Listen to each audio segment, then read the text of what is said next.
হয় আমাৰ ৰাইজৰহে লাগে, মামাক দি আমি কি কৰিম? মামাৰ প্ৰয়োজন নাই নহয়, আমাক ৰাইজৰহে প্ৰয়োজন। আমি ৰাইজৰ মামা সেইবিলাক বাদ দিয়ক। যি মামাই নিহে আজি আমাক বুলুকা বাহ দি আছে, সেই মামাক আৰু আমি কেনেকৈ কৰিম?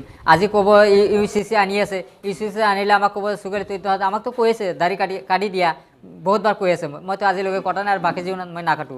আজিলৈকে মাদ্ৰাছাকে তেওঁৰ দেউতাৰ সম্পত্তি নেকি যে মাদ্ৰাছা আজি কৈছে আৰবি ওলাই? মই মাদ্ৰাছাত কি পঢ়াম নপঢ়াম সেইটো মোৰ ব্যক্তিগত কথা। মইতো তাত আমাৰ যিটো আৰবি যিটো কালচাৰ আমাৰ আৰবেৰ সেইটো আমি পঢ়াওঁ। আমি কোৰাণ হাদিছৰ যিখিনি হয় সেইবিলাকে আমি পঢ়াওঁ। আমিতো বেলেগ ইচ্ছুটো নপঢ়াওঁ। সেই বোলে বাংলা পঢ়াব লাগে কি? তেওঁ কি দৰমহা দিছে নেকি? আমাৰ বিশ্বগুৰুবিলাকক দৰমহা দিয়ে নেকি? না, কথা আমাৰ ধৰক আমাৰ ডাঙৰ মামাৰ লগত কথা সেইটো হ'ল বেলেগ কথা, কাৰণ ডাঙৰ মামাৰ লগত আমাৰ লগত সেইটো ঘনিষ্ঠ সম্পৰ্ক, সেইটো হ'ল বেলেগ কথা। কিন্তু আমি যিটো মামাৰ কথা কৈ আছে সেই মামাৰ লগত আমাৰ লগত কোনো ডিভিশ্যন নাই, কোনো পাৰ্থক্য নাই। আপুনি দেখোন কৈছিল যে কথা হয় আমাৰ লগত কথা আগতে হৈছিল, এতিয়া নাই নহয়। আমি এইটো ওলাই আহিছোঁ নহয়। এতিয়া হঠাৎ কি হ'ল যে ওলাই আহিব লগা? মইতো ক'লোঁ UCC আমি নামানো নবুজোঁ। মই চিধা কথা সেইটো আৰু কিমানবাৰ ক'ব লাগে যে UCC মানে এক দেশ এক কানুন হে, এক দেশ এক নিয়ম বুলি কৈ আছে। সেইটো আমি কেনেকৈ মানিম? এক দেশত এক নিয়ম কেনেকৈ হ'ব? এইটো গণতান্ত্ৰিক দেশ হয়, সেইটোতো আমি কেতিয়াও নামানিম। ইকুৱেল টু পিপুল ল, এইটো আইন সকলোৰে কাৰণে সমান। গতিকে সেইবিলাকতো আমি নামানো নহয়।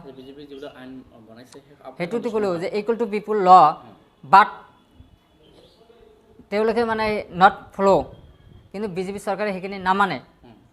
আমি যিখিনি কৰোঁ সেইখিনি আমিতো আইন মানোঁ, কিন্তু BJP গভৰ্ণমেণ্টে আইনবিলাক পাছ কৰে ঠিকেই, কিন্তু তেওঁলোকে নামানে, সেইটোহে কথা। হালাকুৰাৰ পৰা তামাহাট এটা নদী গৈছে, আপোনালোকে নিশ্চয় জানে। তাতে এটা দলঙৰ প্ৰয়োজন হয়, কাৰণ সেইবিলাক আমি আছাম বেংগলৰ একদম হয়। গতিকে সেইটো দলং যদি আমি কৰি দিব পাৰি মোৰ কাৰণে ভাল হ'ব। সেইটোৱে মই প্ৰতিশ্ৰুতি ৰাইজক দিছোঁ।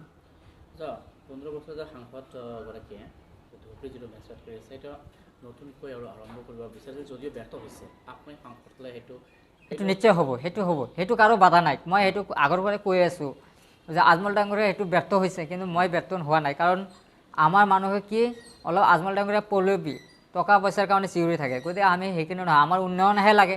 যদি আমি মেচপেটাৰী কৰিব পাৰোঁ, কমচে কম 100 ল'ৰাটো খাটিব পাৰিব। আমাৰ যুৱক ল'ৰাবিলাকতো আহিব পাৰে। যিবিলাক বেকাৰ ল'ৰাবিলাক আছে, মেট্ৰিক পাছ হওক, হাই ছেকেণ্ডেৰী পাছ হৈ ঘৰত বহি আছে, কোনো ইনকাম কৰিব নাই, সেইবিলাক মানুহ যদি আমি কৰ্মসংস্থাপনত কিবা লগাই দিওঁ, মেচপেটাৰী হ'ল কিনে আমাৰহে উন্নতি হ'ব, ধুবুৰীৰ কাৰণে ৰাইজৰ ভালহে হ'ব, ধুবুৰী উন্নয়নহে হ'ব। আমি সেইটোহে বিচাৰোঁ। সেই মেচপেটাৰী যদি আমি খুলি দিওঁ আমাৰ কাৰণে ভাল, সেইটোৱে আমি বিচাৰোঁ। সেইটো কৰিম আমি। নাই, সেইটো কাৰণে আমি সকলোৱে ৰাইজক থাকক, আমি ধন্যবাদ জ্ঞাপন কৰিছোঁ। ৰাইজক আমি আশীৰ্বাদ বিচাৰোঁ, কালি যাতে মোৰ নৱেচনত ৰাইজে মোক এবাৰ লগ দিয়ে, আৰু সেইটোৱে বিচাৰোঁ। আৰু আমাক যাতে এবাৰ আঁকোৱাই লয় ৰাইজে, সেইটোৱে আমি বিচাৰোঁ। মই সেইটোৱে কৰা নাই, গাড়ী কেইটা লওঁ নলওঁ সেইটো আমি এতিয়ালৈকে ডিচিশ্যন কৰা নাই।